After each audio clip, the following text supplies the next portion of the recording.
Bonjour, cette semaine je vous présente Carlos Coelho, mon collègue portugais du PPE, parfaitement francophone, et nous allons parler aujourd'hui de Schengen.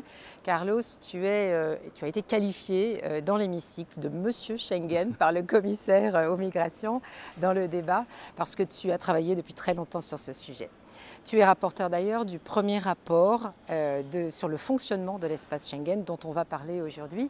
Schengen, je vous rappelle quand même rapidement, même si c'est quelque chose que nous connaissons bien et que nous louons, ça date de 1995 et c'est vraiment qualifié comme une des plus grandes avancées de l'Union européenne, puisque depuis 1995, les citoyens de 22 États, plus le Liechtenstein, l'Islande, la Norvège et la Suisse, peuvent circuler librement d'un pays à l'autre sans contrôle.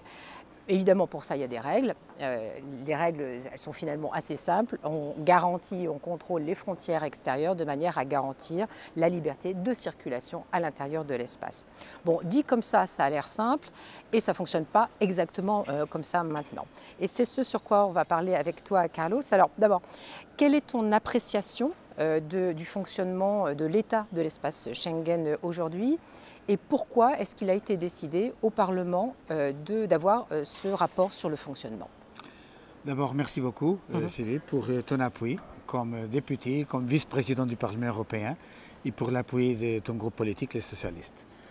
Alors, qu'est-ce qui se passe avec Schengen? Tu as dit, c'est la plus intéressante réussite du projet européen, mais il y a des problèmes.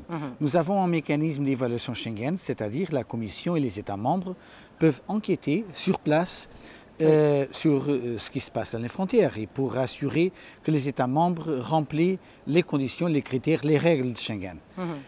Alors, on a besoin de bâtir la confiance mutuelle. Mais il y a des problèmes et le Parlement européen doit avoir une évaluation, une fiscalisation, un contrôle démocratique. Et pour la première fois, le Parlement a pris la décision de le faire. On a constitué, comme tu le sais très bien, un groupe de travail sur Schengen, que je suis le président, et on a approuvé pour la première fois un rapport d'évaluation de Schengen qui émet l'opinion du Parlement européen sur ce qui se passe. Et donc, il y a à la fois des constats de ce qui fonctionne, de ce qui ne fonctionne pas, et des recommandations.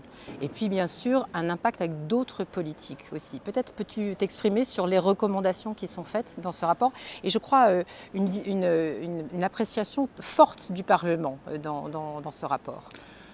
Alors, je crois qu'il y a une recommandation sur l'ensemble du problème, c'est-à-dire le Parlement est très clair, il y a des conséquences économiques. On parle de 50 milliards d'euros par année. Si Schengen va finir demain, mais il y a aussi un problème politique pour ceux qui, comme nous, croient dans l'Europe des citoyens, dans l'Europe des personnes, et pas seulement dans l'Europe des marchés, des capitaux, etc. Détruire Schengen, veut dire détruire l'Europe des citoyens. Il y a une recommandation de finir les contrôles internes. Schengen veut dire liberté de mouvement, liberté de circulation. La plupart des États membres qui ont établi des contrôles internes, maintenant, sont dehors de la loi. Pourquoi? Parce que la loi prévoit des conditions et des délais, une duration, et ils ont déjà surpassé cette duration. C'est-à-dire ils ne sont pas capables de remplir les conditions qu'ils-mêmes ont approuvées. En deuxième place, on constate, comme tu as dit, qu'il y a des problèmes au-delà de Schengen, mais avec des répercussions sur Schengen. Un dossier que tu connais très bien, le système commun d'asile. Mais on ne va pas résoudre le problème du système commun d'asile avec les contrôles de frontières. On doit résoudre le problème en train de bâtir un vrai système européen d'asile. C'est ce qu'on va faire, c'est ce qu'on doit faire, et pas faire ça à travers du contrôle des frontières. Et finalement, il y a, comme tu as dit bien, de respecter les règles. On doit avoir des conséquences pour les pays qui ne respectent pas les règles, mais l'inverse est aussi vrai. On doit reconnaître les réussites des États membres qui ont rempli tous les critères. L'exemple le plus évident, c'est la Bulgarie et la Roumanie. Bien sûr. D'après cette année, il remplit toutes les conditions, mais le Conseil n'est pas capable de trouver l'unanimité requise pour approuver leur rentrée dans l'espace Schengen. Il faut être juste. S'ils sont en train de remplir les conditions, ils doivent rentrer dans l'espace Schengen. Bien sûr. Et je suis très contente que tu abordes tous ces aspects parce que ça n'est pas simplement un mécanisme.